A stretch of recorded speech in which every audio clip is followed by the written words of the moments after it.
For the longest time, the GCC was the main driver of the global economy. It basically sold oil really cheaply for US dollars and recycled it back into the US economy. So if the GCC were to be removed from the global economy, this would have tremendous consequences for everyone. So they say that in a month or two, the world will run out of strategic fuel reserves. And this is going to ground a lot of airplanes. The bigger issue is that the Strait of Hormuz provides the world with 1/3 of its fertilizer. And right now it's growing season around the world. So it's very possible that in 5 months, 6 months time, we see widespread famine all around the world, especially in Africa. So the geopolitical consequences of what's happening in the Strait of Hormuz, it cannot be overstated. And unfortunately, the world is not at all prepared for the radical economic and geopolitical consequences of what's happening right now. So right now, Iran has exerted control and sovereignty over the Strait of Hormuz. It's collecting tolls de facto, and no matter what, they won't give it up because they can use the Strait of Hormuz to reconstruct their economy, to industrialize it, and to build stronger trade relations with China and Russia. So if status quo stands, then Iran has a lot to benefit. The United States has imposed naval blockade, basically trying to embargo Iranian ships, trying to export oil to China. From what we've seen, it's actually very hard to enforce this blockade because the Indian Ocean is so vast. And right now, the American Navy doesn't have the resources to enforce a full blockade. Right now, it's the UAE that is most desperate for war because they've lost control over trade. Dubai is a very important hub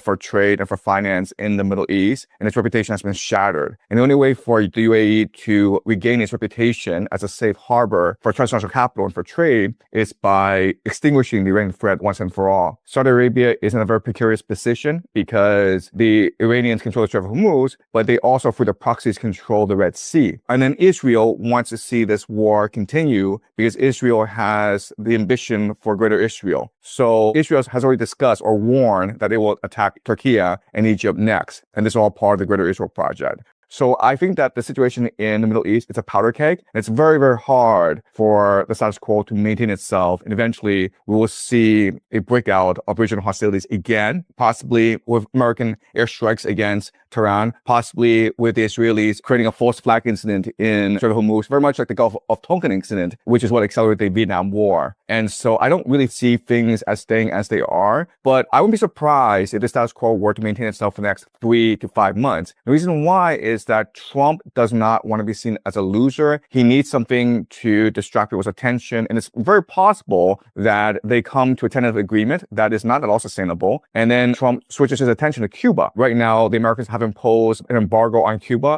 The Cubans can access fuel and food and water. And the Americans have also indicted Raul Castro. And this could be a replay of Maduro, where they indicted Maduro for weapons trafficking, and then they sent in special forces to kidnap him, basically. So it's very possible that we will see Cuba as the next global flashpoint. And as you know, Russia is heavily invested in Cuba. Both the Chinese and the Russians are trying to support Cuba in this very difficult circumstance. But it's entirely possible that North Korea, South Korea could also become another flashpoint. This war in Europe is only going to escalate. As you know, there was an attack on a student dormitory in Luhansk, Russia. Putin was very upset and he promised swift and decisive retaliation. So it seems like all gloves are off. But if Putin declares war, then Russia would switch to total war. So I see this conflict in the Middle East basically dragging the entire world into World War III. And right now, we're just waiting for the storm to break.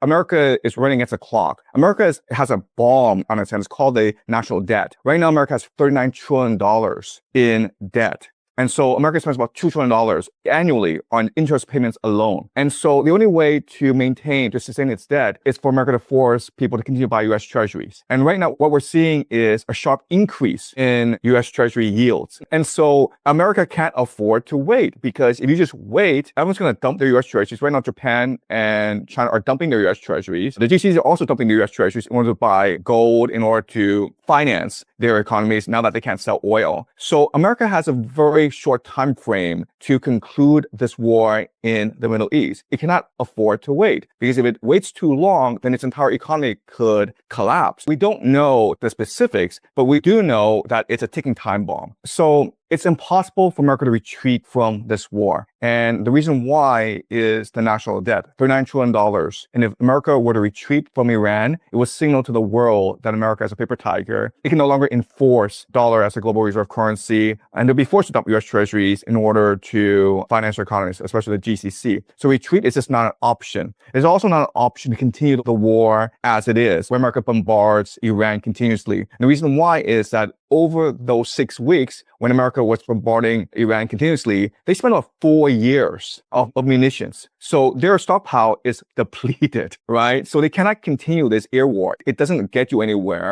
And so the only option that they have is to eventually insert ground troops, to use a ground invasion. But for that to happen, you would need a national draft. You would call up, about, I would say, at least 500,000 soldiers and send them off to Iran. And in that instance, you might have a possibility of winning. And in order for America to justify a national draft, you need a series of events to happen. Okay, you need a false flag incident. You need a justification to rally the American people. But you also need to create enough economic chaos within America and outside the world so that people will accept a ground invasion of Iran. So I think what's happening is that the Trump administration, they are intent on continuing this war, but they're just waiting for the economic pain to spread across the world so that the entire world begs America to end the Iran issue once and for all. And the world knows that there's no way that America surrenders. So the only option is to support America in its invasion. And already we're seeing NATO considering sending forces to the Strait of Hormuz. So there's a larger American grand strategy behind all this. So for the longest time in a unipolar world, America guaranteed peace and safety for everyone. And that's what allowed for global trade, and that's what allowed for a period of tremendous peace and prosperity. And now that America has $39 trillion in debt, and now that the American economy has basically been hollowed out because they've, financialized their economy and they shifted their manufacturing to China, now America cannot afford to guarantee peace and safety for the world. And so what America wants to do is shift the world into one of continuous conflict. So the grand vision is that America retreats back into the Western Hemisphere. It's something called the Donald Doctrine, where it's complete control over all the nations of the Western Hemisphere, including Venezuela, Cuba. But after Cuba, we can imagine the Americans will target Canada, Greenland, Mexico, Colombia. So you create a fortress, North America, and then you plunge the world into war by causing conflicts throughout the world. So in Europe, there'll be a war between the Russians versus the Ukrainians, backed by the Germans, the French, and the British.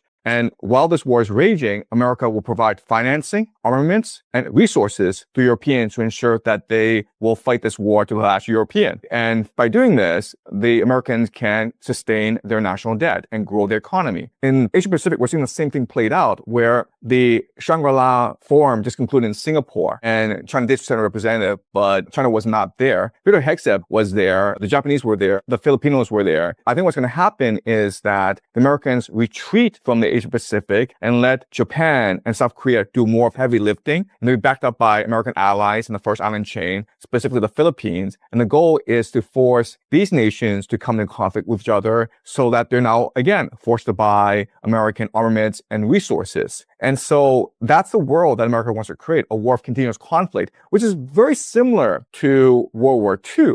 Trump talks about how to make America great again. Well, World War II is what made America great because the Europeans exhausted themselves on a battlefield, and then the Japanese exhausted themselves on the battlefield in China. And then towards the end, the Americans came up and cleaned house and conquered the world and established Pax Americana. So I will not be surprised if American strategists were not planning the same thing, where they want to plunge the world back into World War III, and then America will be left alone, and America can rebuild its manufacturing base. And eventually, when the time is right, America will then conquer the world again and establish Pax Americana again. That, I think, is the larger grand strategy here. What America is most interested in is access to the Chinese financial market. And the reason why is that Chinese save 40% of their income. So China has the highest savings rate in the world. And what American companies like Visa, BlackRock, Blackstone, what they want to do is financialize these household savings, basically force Chinese into American debt in order to sustain the American Ponzi scheme. And this was actually a precondition for China's WTO entry 25 years ago. So I think the Chinese will agree eventually to open up its financial market, but not liberalize its currency. currency, maybe allow Chinese to buy stable coins, which is basically a backdoor into US treasuries. In return, what I think the United States will do is declare that they oppose Taiwan independence. This is something that the Chinese have been asking for politically for the longest time. So Trump, after the visit, said that, Taiwan is not really a big deal. He doesn't really care. He's also paused a $14 billion weapon shipment to Taiwan, which is a very big deal. There's talk of Trump wanting the Taiwanese to onshore its semiconductor industry to America. So TSMC, the largest Taiwanese semiconductor company, they've opened a factory in Arizona. So America is perfectly willing to sacrifice Taiwan if it means that it's able to access China's financial market. So President Xi has said that he will visit America in September. And there are rumors that at that time, China will announce a $1 trillion investment in American manufacturing, meaning some of China's leading EV manufacturers will move to America and open factories. So I think a grand bargain is afoot. And I think a condition of this grand bargain is to settle the Taiwan issue. So I think that both the United States and China would want a peaceful resolution to this Taiwan issue. But there's a problem. The problem is Japan. Because if Taiwan were to reunify with China, China would now have access to the Pacific Ocean. The first island chain will be destroyed, and China now can have a blue water navy. This is a direct threat to Japan's interest because Japan is primarily a naval power. It is primarily dependent on the outside world for imports and resources. And if China were to establish a very strong blue water navy, it could blockade Japan. So there's absolutely no way that Japan would countenance reunified Taiwan, China. And so the possibility of this happening is almost zero. So by opposing independence, what Trump is really doing is basically transferring the Taiwan issue from America to Japan. And I think from American perspective, that's a very good and very strategic thing to do. So I think Taiwan, it's not a flashpoint. I think the real flashpoint is North Korea. So given the current geopolitical chaos, what North Korea could easily do is threaten Japan and South Korea. Most people don't know this, but Seoul is within the range of North Korean artillery. So all North Korea has to do is set up its artillery on the border and threaten Seoul. And within about a day, it could flatten Seoul. And that's where the majority of the Korean population live. And so I think the next flashpoint will be North Korea and not Taiwan.